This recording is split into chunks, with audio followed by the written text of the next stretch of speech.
the book up. Got it. And that's why I think, the major philosophical, theological themes. And now I'm going to devote the rest of the shiurim we have to reasons for the commandments. So it's type of an independent unit in the guide. My wife suggested that I give an introduction. I wasn't going to do that. I was going to jump straight in, but I always listen to what Debbie says. So I'm going to give you a little introduction, and feel free to unmute, to interrupt, to make a comment whenever. And then we will begin to read. So we'll read a little less of the sources I gave in today. Perhaps we will divide them up. But anyhow, let me give you an introduction or an overview of Rambam on Tamei HaMitzvot. First of all, Rambam is absolutely opposed, as we said many occasions, to the idea that God is interested in us doing things merely because he willed it. There must be wisdom in everything that God does, okay? And that is true for the world. So it's also true for the mitzvot. All the mitzvot must have a reason, without any exception at all. And that is itself quite a novel proposition. So the Rambam gives us general goals. So what are the general goals and purposes of the mitzvot? Well, there are three major goals. The first is to improve the soul, to get us to where we want to be in terms of creation of the form, the tzura, if you like Aristotle's perfect person, okay? The one who has been described at length, the closest we can get to being a prophet. And I say, recall all the things we said about being a prophet. That's number one, okay? And we do that, of course, in two ways. We do that through the mitzvot that, free people from wrongful beliefs and irrational notions. Remember, to be irrational is to be an idolater. I'm making this kind of punchy, but that's what the Rambam says. If you're not rational, then you're worshipping idols, okay? So you've got to know what the mitzvot are for and what the purpose is. Otherwise, don't do it, because it's easy to get it wrong. And if you get it wrong, you'll fall into the greatest sin of all, not being rational. And then you just fall off the correct path in life.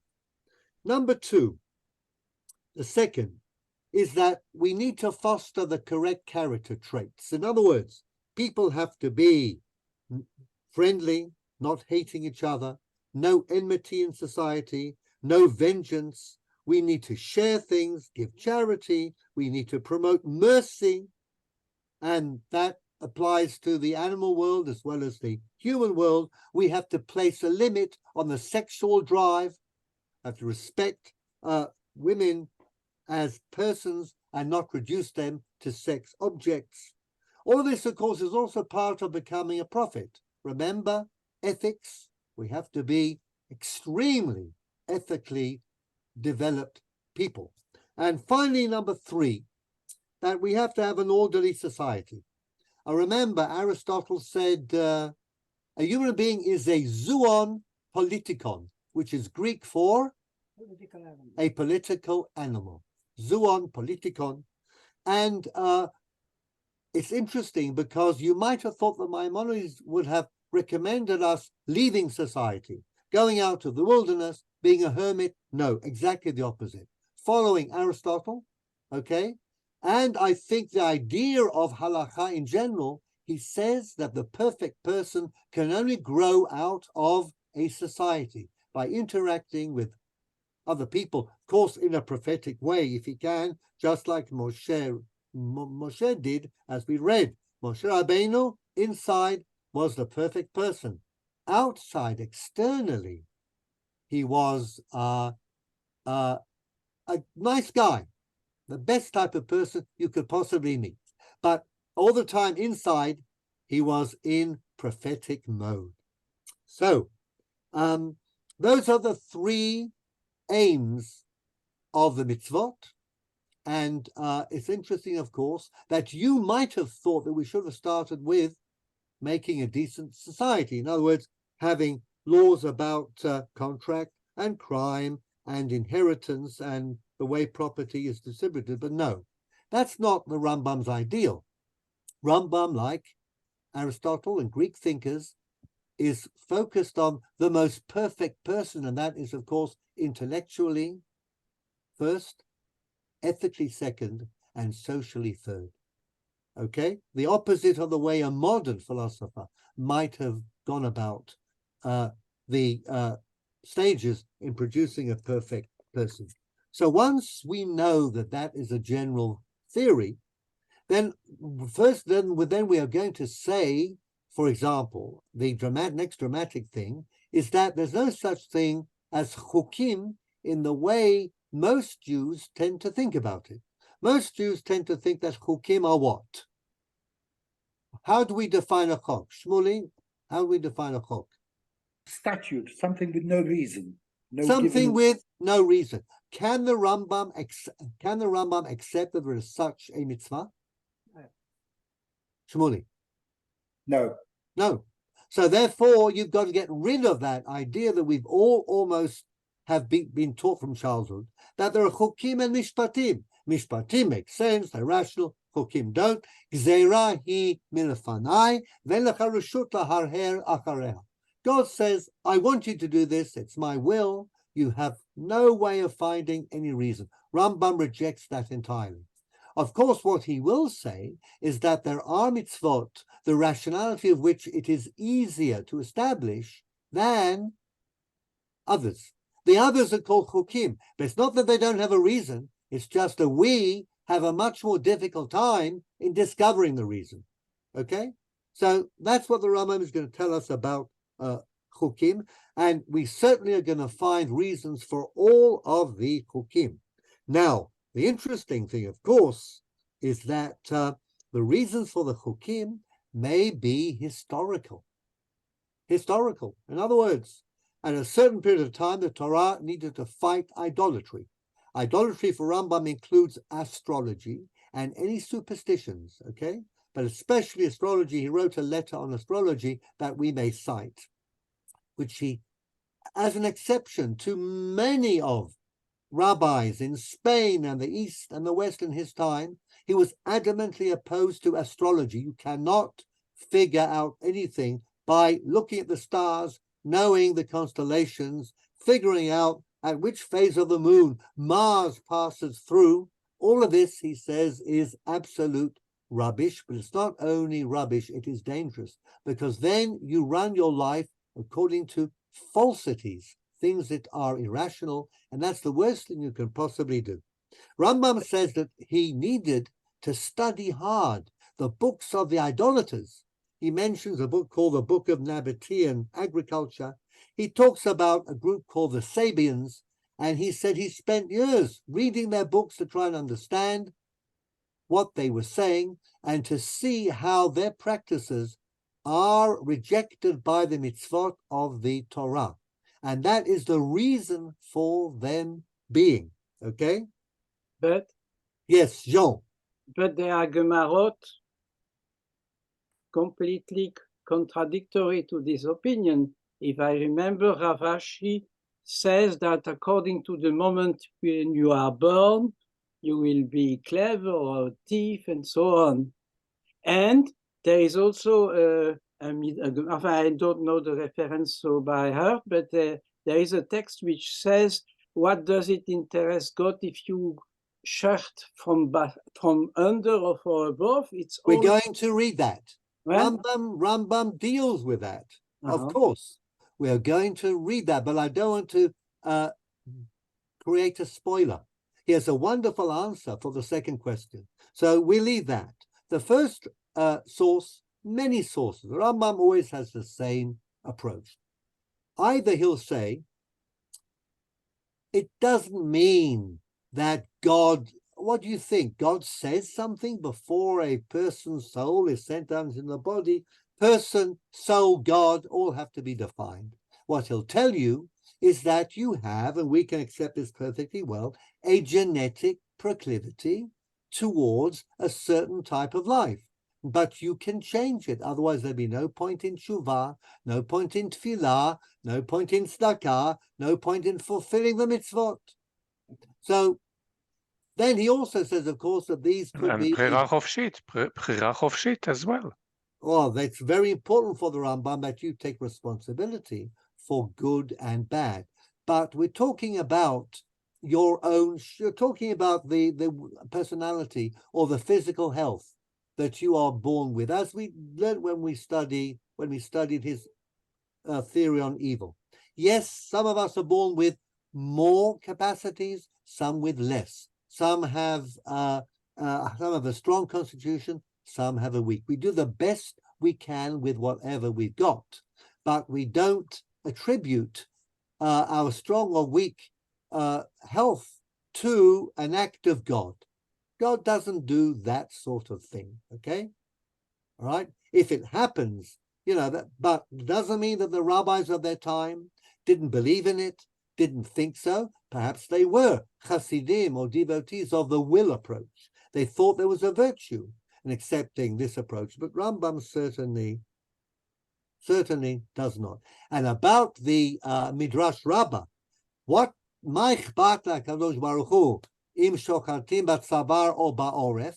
Rambam has a beautiful answer to that we will come to, okay? So I'm going to make you live in suspense until then, Jean, okay? I hope that you will forgive me. Now, when it comes to fighting idolatry and false beliefs, Rambam, of course, has a sophisticated approach.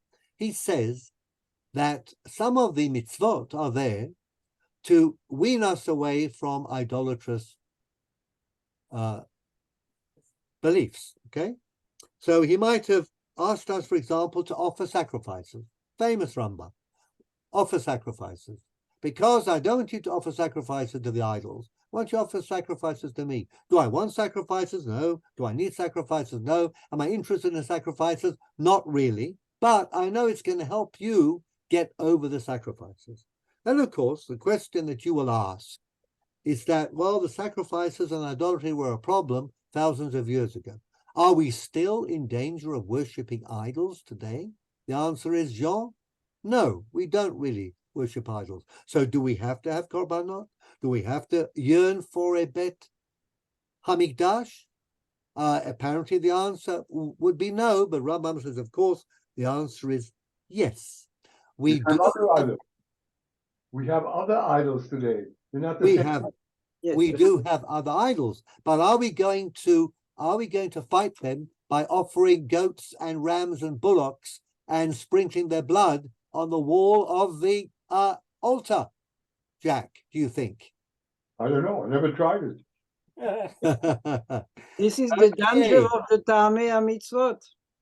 Gal, if we say that one form of idolatry is excessive materialism, do you think that taking a goat, slaughtering it, and sprinkling its blood on the wall of an altar will cure us as a society of our excess materialism? Yes or no, Jack? No. No. Well, as Jean has spoken for you, what can I do? But the answer is probably not, right? Right. Okay. So then the question arises as to why do we need to keep these mitzvot at all? Why not throw them all out? Okay. But the Rambam nevertheless wrote in his Mishneh Torah detailed halachot. The only one, by the way, Yosef Karo, the Tur, they all wrote about mitzvot that apply in modern times, as it were. Rambam gives us everything, ancient laws, because they are always binding. He wants to tell us, don't think that if you recover from old-fashioned idolatry, you can give up the mitzvot that apparently were there to train our ancestors away from that idolatry. No, you have to keep going with them, okay? And the reason is that the mitzvot,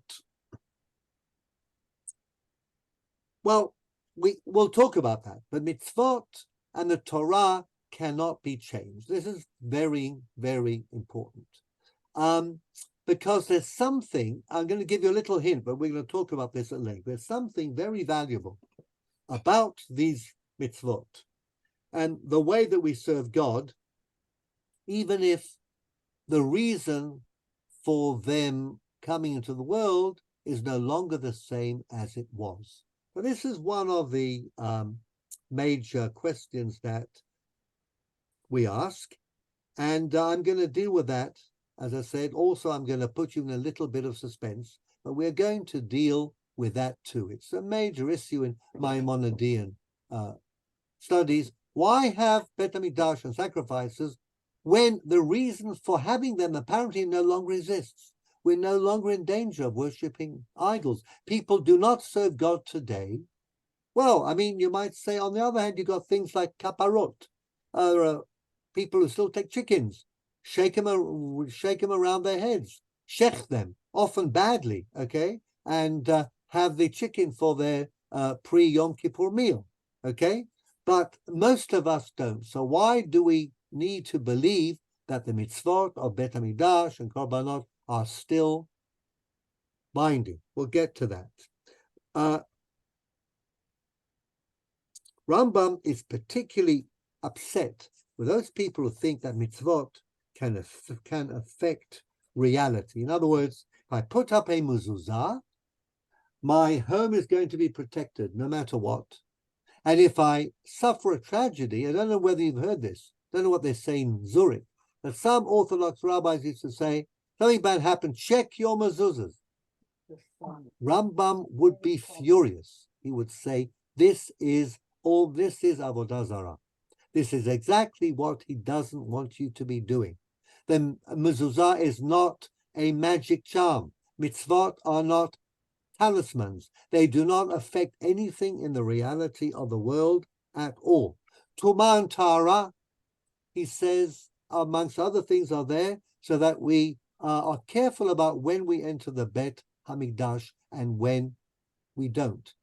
They're using things at the time, which the Rambam says we do. God uses the materials of the time in order to develop certain ideas. Ketoret in the Bet HaMikdash. You can read the wonderful Hasidic interpretation of Ketoret, but the Rambam says, look, it's quite simple. You're slaughtering a lot of animals, sprinkling their blood. It doesn't smell nice. Do you want the Bet HaMikdash to be a horrible, smelly place? No. You have some Ketoret and it smells nice. That's all. And so on and so forth. There's no inherent tumah, there's no inherent tara, there's no inherent kedusha, there's no inherent lack of kedusha. Everything is depending upon human conduct.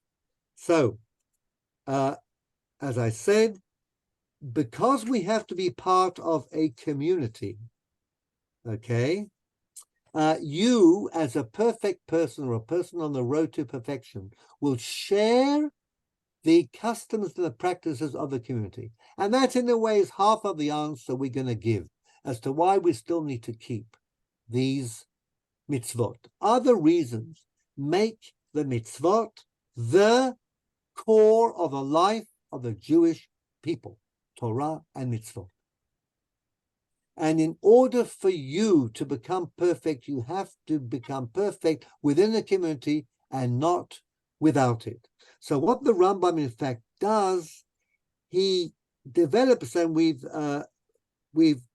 read this before, he develops a type of schizophrenic approach. I am a member of a community, a faith community. I have a code of law. It has practices, it has traditions. They're basically good because they came from God. Some of them were much more rational in the past. They're not necessarily rational today, but they're part of a whole.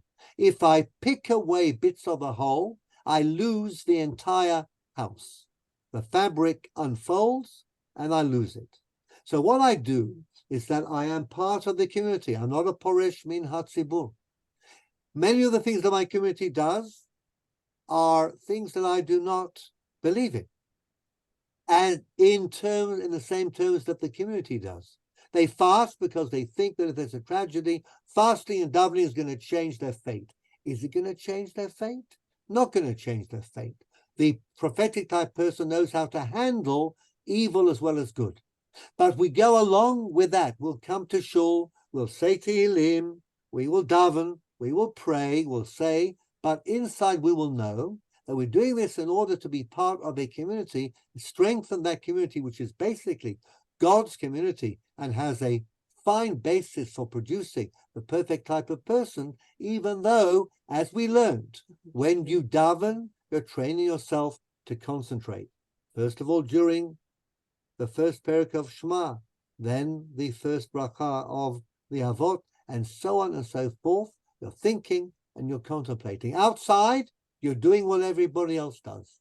Now, this is the dual role of the type of spiritual schizophrenia that Rambam has preached, okay? And it ends up, of course, with the idea of death.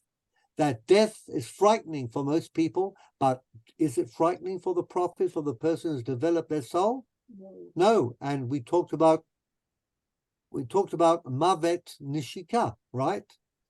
Moshe, Aaron, even Miriam, although we didn't want to say so because it's not quite the appropriate thing to say. This is what we are looking for, okay? So this is, I guess, an overview or a little summary of the last bit of the Moreh Nevukhim, Tamei Mitzvot. We haven't dealt with any of the mitzvot in particular yet, but it, as you can see, comprises many of the major ideas which were revolutionary in the time that Rambam brought to us. And apropos of the schizophrenia, a prominent Talmudist who was born in Siget, Hungary, then went on to the Jewish Theological Seminary in New York. Of course, I mean David Weiss Halivni, once said, the people I daven with, I really can't talk to. And the people that I love talking to, I really cannot daven with. And that may be the Maimonidean catch-22 here. And on that note, let's start. Okay? Are there any questions or comments? Well, yes, Joel. the only comment is that Yeah. it happens that it is dangerous to try to find ta'amim, because if you don't know the ta'am, maybe it's better than if you know the ta'am, but the ta'am is not anymore valid. Alors, maybe better not to look at the ta'am. Alors, vous êtes correct. You could be quite right, okay? But I think that's a matter of personal psychology and feeling. Rambam would rather you make the effort, discover the ta'am, and then deal with the question of, well, if the ta'am is no longer relevant to me, why should I keep on doing the mitzvah? And then you get to a philosophy, if you like, a communitarian philosophy of a spiritual nature that says you have to be part of the spiritual community because, as Aristotle says, a human being is a zoon politikon.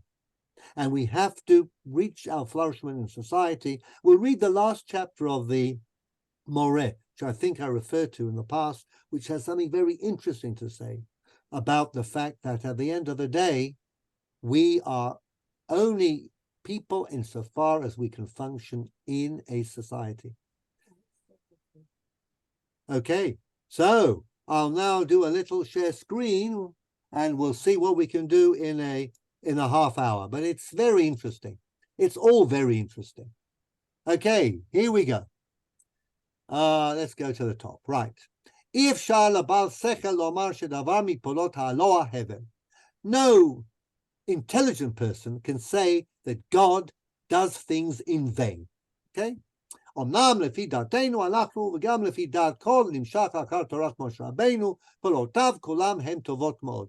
Everything that God did, of course, is rationally good. וירא אלוהים את כל אשר עשה והנה טוב מאוד.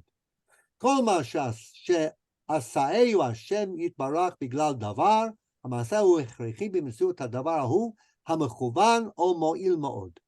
Everything that we look at in the world has a clear rational purpose. For example, food, the food that we eat, okay, is necessary for us, and I'm going to praise you a bit, to survive, okay? and to continue to flourish. Unless we eat, we'll die. And so the philosophers agree with this position as well, that nothing in nature is vain. Everything that nature does has a very clear purpose, whether we know it or not. Now, line number 10, Omnam, זאת הכת מאנשי העיון, אשר חשבו שהלא לא יעשה דבר בגלל דבר. ואין סיבות ולא מסובבים אבל פעולותיו כולם לפי רצון, ולא יבוקש להם תכלית. There is a school of theology that says that actually there is no reason that we can discover, and God simply wants us to do his will. Can you give me the name of that group of the Kalam? Remember, we had two groups, the Ashariya and the Mutazaliya. Which group said that it is God's will alone and there's no wisdom? The Ashariya, sorry, Dave, the wrong group. The Ashariya. The Mutazaliya were more rational. The Ashariya eventually gave rise to Al-Razali. Al-Razali was an absolute fundamentalist. We do things just because God said, and that basically projected the Islamic world from its pinnacle in science and philosophy and logic into the abyss of superstition and fatalism, for which it suffered and continues to suffer in the present day. Okay? They are saying that God's deeds could be regarded as being in vain. Doesn't matter what they do or don't do, just God's will. Okay? וימשיכו זה בחלקי העולם כולו עד שלא יודו שנקב המחיצה הענבית ובהירות הקרנים הוא מפני עבור הרוח הרואה עד שישיג מה שישיג. They deny. Now, what does this line mean? Well, I will translate, and then what line? We're on page 12, line 12.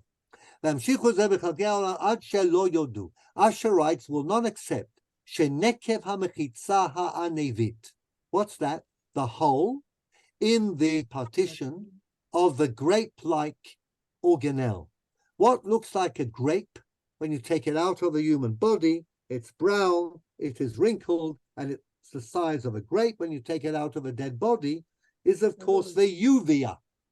What is the uvea? There are no doctors here tonight. Okay. The uvea is the eye, the front of the eye, which in Latin, of course, uvea means grape. And it includes the iris, which regulates the light that reaches the retina, the ciliary body, producer the aqueous humor, the stuff that keeps your eyeball nice and wet, and a choroid, which nourishes the retina.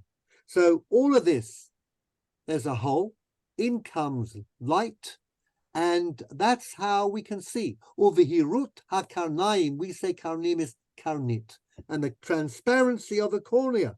We need a transparent cornea, which is the front part of the eye, because it covers the iris and the pupil.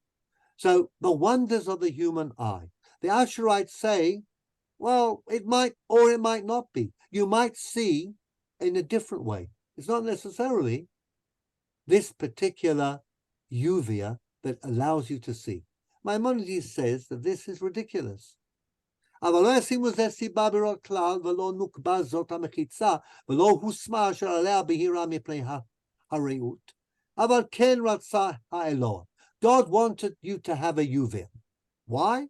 We don't know. אף על פי שהיה הרעות אפשר בחילוף זה. Could be that you actually see through a different thing. Perhaps there's a hole that you can't see in the middle of your nose that lets in light, or perhaps it's not light. You are condemned to scientific irrationalism by the Asherite view. Rambam fights this, but again, there are Jewish philosophers who will vacillate, who will not come down clearly on either side on this point. The Rambam makes it very strongly indeed. And he says, Uchvar, second word on line 15, Nimtsa'u etzleinu k'tzat psukim shemashma am. Then you might say, of course, that perhaps we have psukim that imply that everything is God's will. As it says, Kol asher chafetz Hashem asa, everything God willed he did, like v'nafshocha ivtavayas, okay, v'nafsho ivtavayas, and his soul desired, and it happened, or mi yoma lo matase, Kohelet. Now Rambam says, second word in line 17. V'inyan elu apsukim, chayotze bahem hu shadvarim asher yitzema lo hayasu be'echreach. En shum monea yimna me'asot ritzono. No, they mean that nothing in nature has the ability to resist God's will. God said your uvia is there for you to see. That's what the uvia does, and it never deviates. You cannot possibly see any other way than using the eye, the only way. This is what it means when it says v'nafsho ivtavayas or kol asher chafetz Hashem asa. V'chen ha'po'al hatov b'tachlit hatova shirtzeh alo alasotto lo yavdil beino uveino monea. Nothing interferes with God's plan that you should see using your eye and the eye performing that function. Of course, the eye degenerates, diseases happen, but that's all part of it being chomer, it's being matter. So it is going to give out in the course of time. But we can help that. Okay, operations, spectacles, whatever. Ve'en chosech. Nothing goes to waste. V'zehu da'at kol bal dat v'da'at ha'filosofim gam ken. True religious people, philosophers believe that, and this is da'atenu anachnu. Okay. Now, once we've established that everything that God does in the world has a reason, the details have a reason. Here, of course, I should, of course, for the sake of objectivity, just point out to you very briefly that Rambam's point is certainly correct. Rational people, most people in the world accept that we see using our eyes, and everything in the eye is there for seeing. But of course, the big question is, why are we here at all? As we understand all the bits and pieces of ourselves.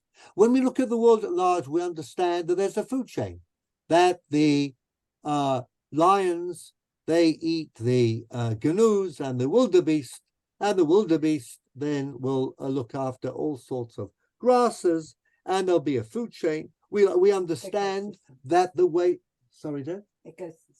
Ecosystem, says Debbie. We understand that everything around us works and is interconnected. But why do we need 500 species of birds living on 3 islands in the South Atlantic Ocean? Why do we need 10 or 15,000 different types of crocuses on an island somewhere out in Micronesia? To that, of course, there's no answer.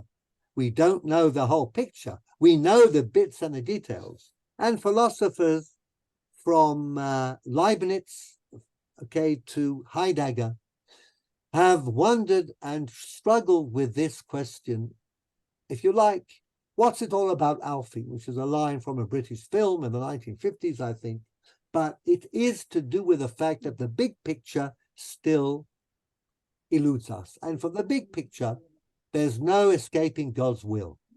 But since God's will, as Rambam has told us, is inscrutable, since we don't know about God 100%, and we're using his will as a metaphor 100%, therefore, we never address that particular question. But as far as the details in the world are concerned, so what the Asherites do is they go from the big picture to the details. They say, well, you know, we cannot account for the fact rationally that God created the world, so everything in the world is a matter of his will. Rambam, Aristotelians, and a whole host of philosophers object strongly to that. But that's just to try and even out the picture, okay? The Asherites may not be as philosophically loony or crazy as you might think. Number 2, Shekol mitzvah v'azara mehem, line 20, nimshechet achar chokhmah v'mekuvan ba tachlit achat שהמצוות כולם יש להם סיבה מפני התועלת סיבה בהם. So we can say the same thing about the mitzvot. They all have a reason. Okay? Only, היות לכולם מילה, אלא שאנחנו נסחול עילת קצתם, לא נדע אופני החוכמה בהם. But we are schalim. We are not sufficiently smart to detect the reasons for all of them. Okay? And this, says Rambam, is the correct opinion. both for majority of religious thinkers and the skulot, the very top ones, okay? Rambam now gives us psukim, in which we read that both chukim and mishpatim are righteous. They are tzadikim, which means they must have a rational justification. Mishpatei Hashem emet sadku yachdav. אלו שנקראים חוקים, כשעטנז ובשר וחלב, שעטנז, milk and meat, שרי משתלח, the scapegoat, אשר כתבו עליהם החכמים ז"ל, ואמרו, דברים שחקקתי לך ואין לך רשות להרהר בהם, והשטן מקטרג עליהם, ואומות העולם משיבים עליהם, וחוקים, that we are embarrassed because we cannot explain them, and therefore the non-Jews and Satan attack us and say, why are you doing these things? It's not that there's no reason at all, and that there's no tachlit, and that they are indeed vain. No. יאמין המון החכמים שיש להם עילה, רצוני לומר, תכלית מועילה על כל פנים אלא שנעלמה ממנו, אם לקיצור דעתנו או לחסרון חוכמתנו. We are not smart enough to understand the reasons for the חוקים. כל המצוות, אם כן יש להם אצלם סיבה. This is the Rambam's mantra. When it comes to mitzvot, every single mitzvah has a reason. יש תכלית מועילה בהם, and it is a useful reason. מה שהתבהר לנו צד הדואלת בהם כאזהרה מן הרחיצה. Now, clearly, some are very obvious. We don't murder and we don't steal because if we do, we won't have a civilized society. Or mayhem, but some, we have no idea at first sight why. Orla, for example, last word on line 29. You have to wait 3 years before you can eat the fruit of your new tree. Kalai keren, you cannot plant a vine and wheat in the same field. Now, the Hamon, and he includes Sadigon in this too, because he criticizes him, they call these mishpatim, which you can understand. And those that you can't understand are called chukim. But the rabbis say in the Yerushalmi, citing the pasuk in Dvarim, Ki lo davar reik hu mikem, it's not an empty matter for you. If it is reik mikem hu, if you think that a mitzvah is empty of rational content, it is because you are mistaken, not because there's no rational content. It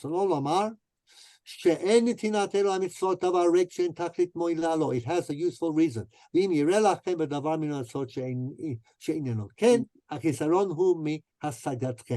the problem is with you, not with the mitzvah.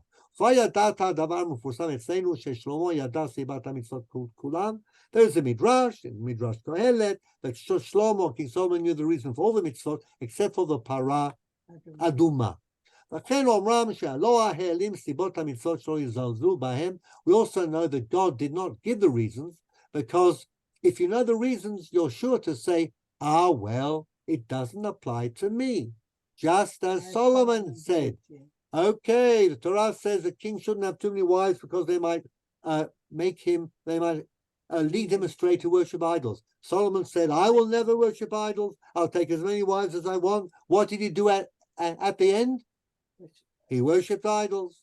Solomon said, I will never get too many horses, because too many horses, good horses come from Egypt. You have to go back to Egypt, make an alliance with Egypt, be pally and chummy with Egypt. Don't do that. Solomon said, don't worry, I'll have as many horses. Where did he have his famous stables? Where do we see Solomon's stables today? Where in Israel are his stables? Megiddo. Okay, Jack, the famous stables of Shlomo in Megiddo. And what happened? He went back to Egypt and he married the princess of Egypt. Shlomo chiten et bat paro.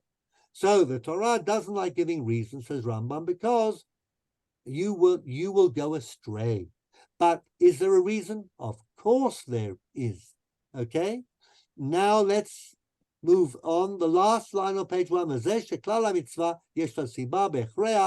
page 2, but everything has a reason. Aval, chalakeha, now the Rambam produces his first dramatic chidush. The reasons are for the generality, Jean, of the mitzvah, not the particularity. Okay? Pas les particuliers. So, Can you please explain? yeah, Can you please explain? I'm going to explain and I'm going to read the rest and it will become very clear.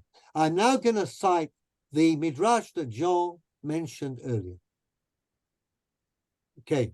Harigat Balei Chayim Letzorech Hamazon Hatov Uvoeret HaToelet. We all know that in order to live, we need to eat. Okay, Yael? We need to eat. We need to have food. We need to have nourishment. And of course, the question is, We don't have to kill animals for that. Right. But killing animals is a good source of protein. Yeah. Where are we going to get our protein from if we don't have meat? Rambam was a doctor. He wrote on dietetics. He said a good mix of things is very positive for your health. We might be able to give up meat in the future. We'll see. But for the time being, okay, for most of history, we've had to have meat. Omnam, heyote b'shchita lo b'nechira u'v'psikat haveshet v'grogeret ha'makom yuchad hu litzrof bahen et habriot. Going back to what you said earlier, Jean, okay, he says that there is a midrash, okay, which does say that what difference does it make to God where you do the shchita? Okay, so you need to slaughter an animal, all right? Does it matter whether you administer a blow to the back of the neck, nechira, in the space between the vertebrae? You could do that. You could shecht at the back of the neck rather than the front of the neck, which is where you have the windpipe and the esophagus, okay? So what's the difference? And the main arteries. The main arteries, you've got the jugular too, fine. But you could equally well land a heavy blow in the space between the vertebrae, your nut, and you would kill the animal almost instantly. Okay? By shock. By shock, by trauma, whatever it is, you will certainly give the animal, it will be out of action. Why does it matter to God where you shed? And that, says the Rambam, is, in fact, an issue, is something that does not matter to God. God wants you to slaughter in a, shall we say, in a humane way. But how you do it is an irrational thing. So what he's going to say, and we'll read the rest, is as follows. What does he say? He says, okay, line 3, the chalakim, the details are not directly rational. We're going to explain that sacrifices in the Beit HaMikdash are necessary in order to wean the people away from Avodah Zarah, instead of worshipping the Seirim, the satyrs of the field, the idols, the gods. We're going to worship in the temple according to the instructions given in the Torah. But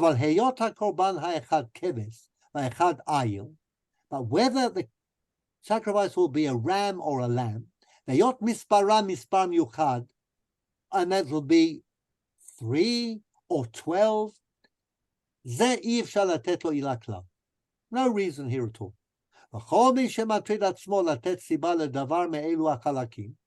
And whoever tries to give a reason, why do we have 2 bullocks and 2 goats?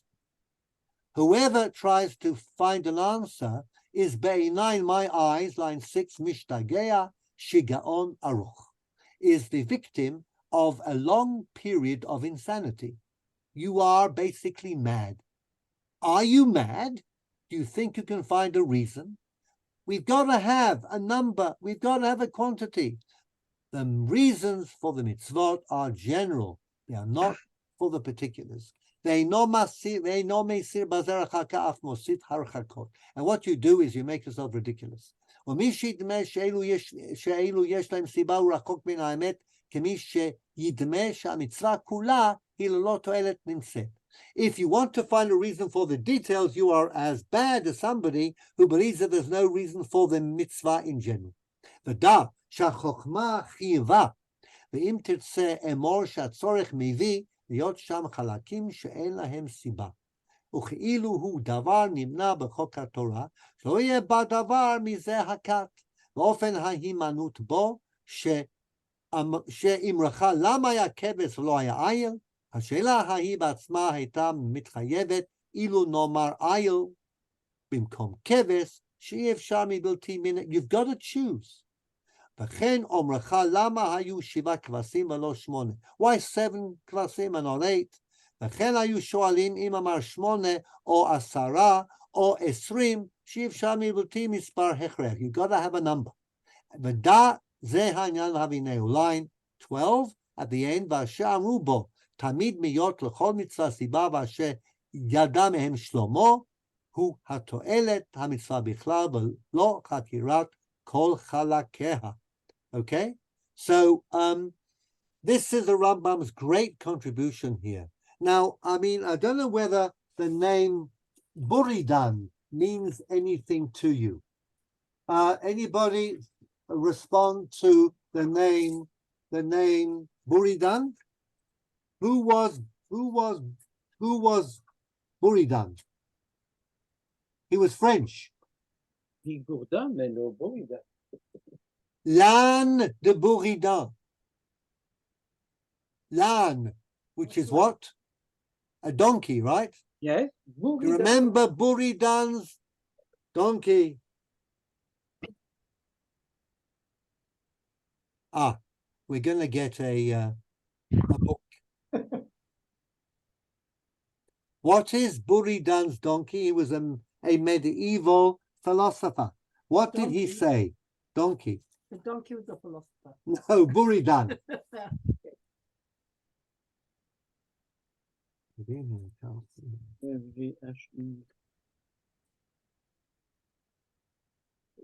It's not fair. If I know, I should, of course, tell you.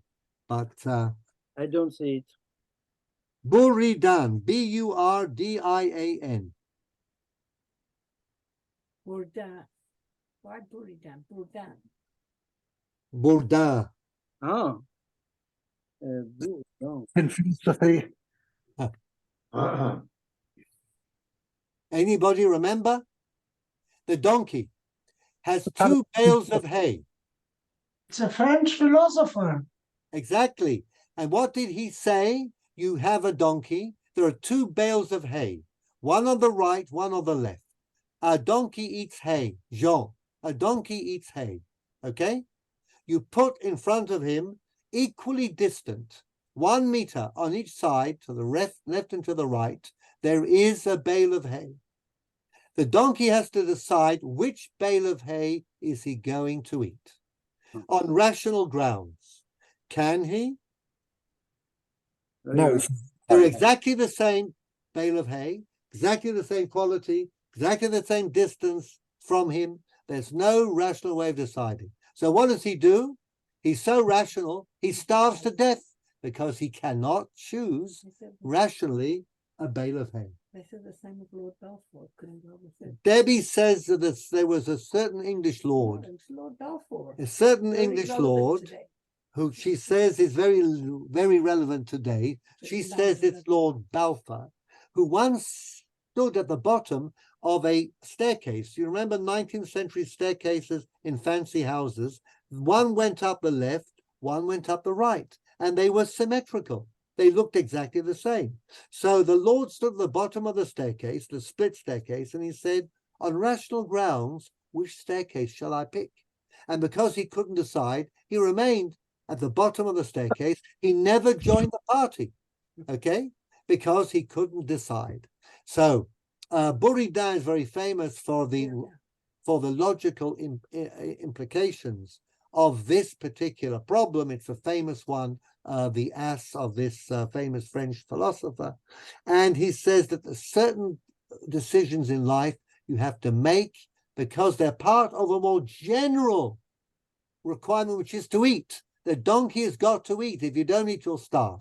But how to pick between two different types of food. So all of this generates a whole branch of philosophy, which you're welcome to read at home on the internet. You're not.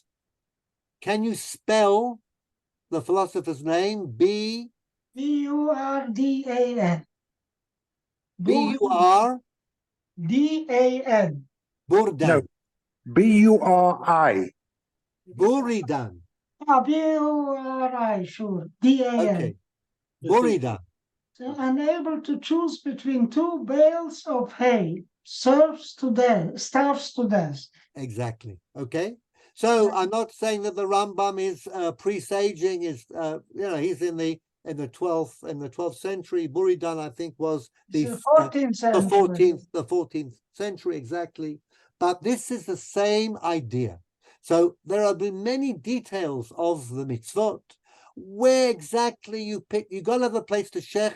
God tells you where. You got to have sacrifices. God will tell you, because the idea is the general idea to eat well and not harm animals, to be able to offer sacrifices. The whole of the Sefer Korbanot in the Mishneh Torah are details, because you got to have the details. The details themselves, you might as well ask, why not 7? Why 8? Why a par? Why an ayon or a keres? Do you get that idea? Excellent. So we've answered that question. And Rabbi Shem Tov ben Yosef is a very important commentator on the Moreh Nevukhim. When we learn the Moreh, we use a number of commentators. They are Shem Tov, Afodi, and Abarbanel. These are the main commentators, and through them we can understand, just as we use Rashi Tosafot to understand the Gemara. So Rabbi Shem Tov ben Yosef, we know that he died in 1493 in Portugal. In 1488, living in Spain, he wrote a commentary on the Moreh Nevukhim. He was a Talmudist, a Talmud of Rabbi Yitzchak Kampanton, but he was also a philosopher, a famous darshan, and his is the classical commentary on the guy. So we're going to read what he has to say. He develops this idea of the general reason and the particular reason. He says, imagine if you had 2 glasses full of wine, and they're exactly the same. The glasses hold the same amount of wine, and the wine is exactly the same. Lo yosif ha'echad al ha'acher bedavar klum. There's no advantage in one and disadvantage in the other, exactly the same. And the man is now thirsty. They didn't drink water in those days, of course. They all drank wine mixed with water. If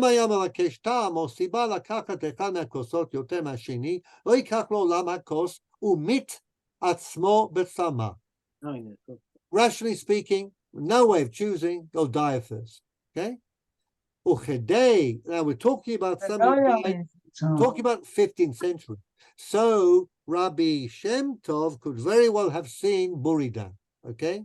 But the Rambam certainly didn't. So what Shem Tov does is he uses Buridan to explain the Rambam. You're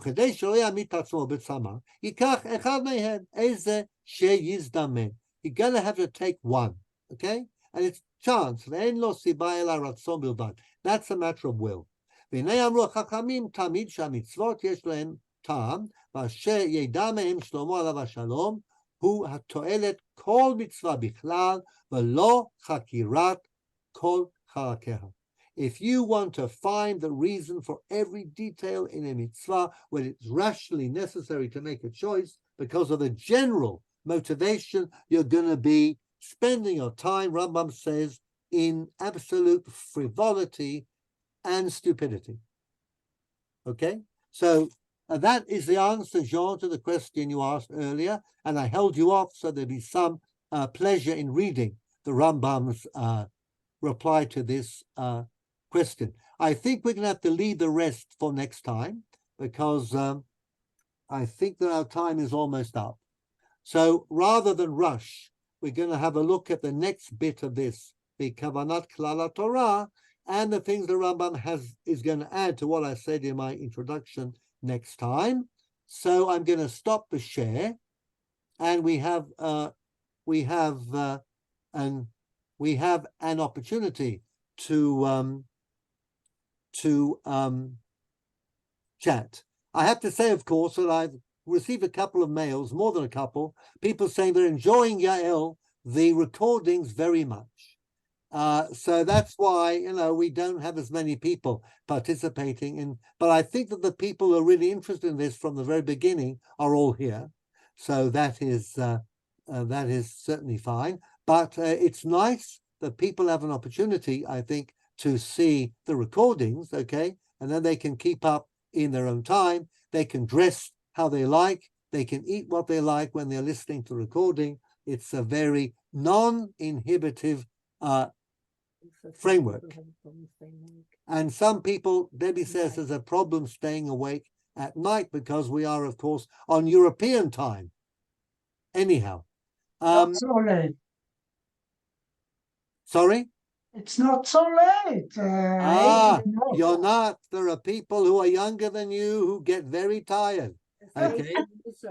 It is now 10:15 at night. For you, it's 9:15, right? Yes. Yes. Okay. Well, that hour for certain people, in fact, certain people stop functioning after 7 o'clock. But that is, of course, something else. Anyhow, so would anybody like to add anything to what we've said? I gave you a general introduction to Tamei HaMitzvot. We're going to flesh out all of the points in the general introduction, including the tough question of why, if we think we are already at a higher level, we need to keep on doing the mitzvot that perhaps have a historical reason. Okay, we'll talk about that a lot from the Rambam's point of view. All of this is only, of course, from the Rambam. And then we will, if we have time, which we may not, we look at specific mitzvot, some of the ones where the Rambam has a very interesting take. And I am happy, before we conclude this evening, Jack, if you like, I can send you a mail with a description of what I mentioned to you earlier. Okay. Okay, about a possible ongoing series of shiurim based around the Yud Gimel Midot, the 13 principles of faith, but with a much, much wider net of commentators, both ancient and more modern, so we'd have an opportunity to discuss a lot of important theological issues. Okay. Okay, but also it depends what the other colleagues would like to hear. Absolutely. So once I send you the mail, you are free to share it with whoever you want. Okay. Sorry, thank you. Okay, Yael, would that be okay with you? Is there still an opportunity for a question or not? Absolutely. There's always an opportunity for a question. I was wondering if you say that the details that they don't like really have a hard reason why they are set like this, and you just have to have a number in order to fulfill the mitzvah. Why was there such a hard punishment if little details were broken? If little details were not kept as they should have? Why was such a hard punishment done then? I think the reason the Rambam would give is that precisely because there's no reason, you need to protect the details, because once the details go, then the whole mitzvah in general will disappear and break down.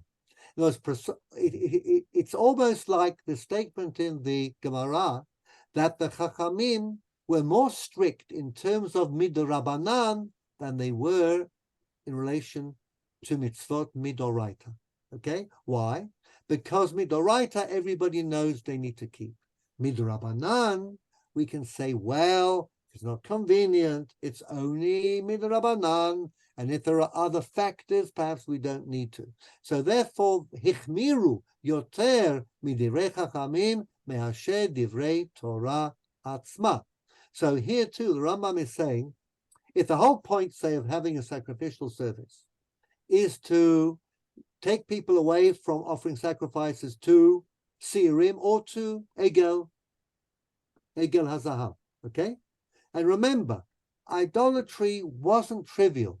According to the Midrashic tradition, the Egel, for example, was recreated by Yerovam ben Nevat, the northern kingdom. He set up one in Dan and one in Bet El, but these were not regular Egels, golden calves. They had a little piece of gold underneath their tongues with a magic name of God, and if you came close to them, they would say, Anochi Hashem Elohecha asher hotzeiticha me'eretz Mitzrayim.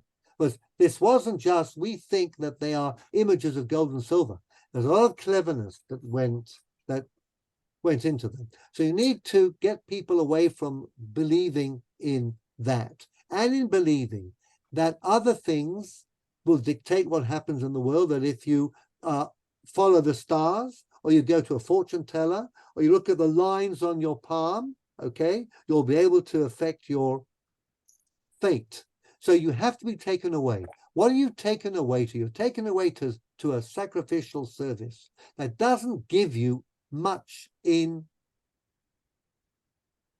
return, doesn't give you the knowledge that the pagans sought, okay, had to have control. You can get kapara, you can get slicha from God, but it's an abstract God. You don't know that slicha kapara, how does it work out in your daily life? It's only in your head. We leave Yom Kippur. It's in our heads that we've had slicha and kapara, okay? So the details, therefore, but precisely because they don't have a reason, they're the things that pull you away. And because we can't give a reason to them, why am I sacrificing and sprinkling 7 times, 4 times on the upper part of the altar, 3 times on the lower part of the altar? If I question those, the whole thing will not work, because the details in the pagan services meant something. And the details here don't mean something. So that they are there as part of the general plan. That is the answer that Maimonides would give you. So he says, all of this, of course, is the halakha, but the halakha spends most of its time spelling out the details. We'll learn that too. The higher purposes, the higher you go in purposes, the less you will read about it in the Torah. We talk about V'ahavta et Hashem. About what? We talk about Avodat Halev, but those are only 2. Many more mitzvot deal with the details, okay? And when you read Torah Sheba'al Peh, it's mainly to do with the details. But you have to believe, according to the Rambam, that the details will bring you in strongly enough into the general idea. All of this is stuff that is not normally taught. I mean, it might be a little difficult to swallow or to digest. Give it some thought, and we can discuss this next time or as we move through. But this is definitely Rambam in the raw, that the pratim are not rational. You do them because they are necessary to create a social environment so that the general idea, the klal, is going to be realized. Okay? All right. Does So- Rambam Yeah. give the Tama mitzvah of Sa'ir HaMishtaleach? He does. Because the Ramban says something terrible. He says it is an offering. It's a concession It's to a concession to the Seirim. Exactly. Something terrible. Rambam thinks that is terrible. I will put that down and we will talk about the Rambam on Sa'ir HaMishtaleach. Okay? Good. So once again, bonsoir, guten Abend, Laila Tov, Besurot Tovot, and Amen. Amen. Amen, amen. we will be tuning in next week. Same station, same time. On- On Hanukkah, do you intend to make a shiur? Absolutely. Why not? Yeah, That is I just asked. that is up to you. I am certainly prepared. By 9:15, everything is over here. Okay, we don't need to be lighting anywhere close to that time. So I am prepared. But if the decision is to have a break, then just let me know.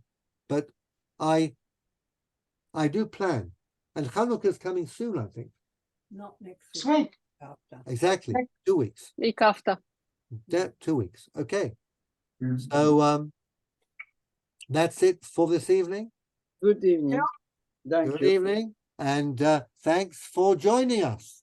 Thank you very much, Rabbi. ערב Thank טוב, you. תודה רבה. Erev Tov. Bye. Thank you. Bye. A pleasure. Bye-bye. Bye. Bye-bye. Bye. Bye. Bye.